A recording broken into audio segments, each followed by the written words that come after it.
आज मोर परम सौभाग्य प्राप्त है ओडिशार शासन रे मुख्य सेवक हिसाब से दायित्व नेला परे माँ ताराताणी दर्शन लाभ कली। ओडिशा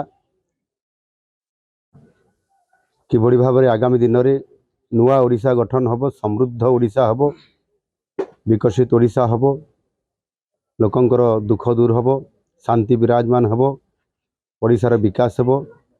माँ निकट में माँ ताराताणी निकट में प्रार्थना करछि एवं ओडिशार सब लोकंकर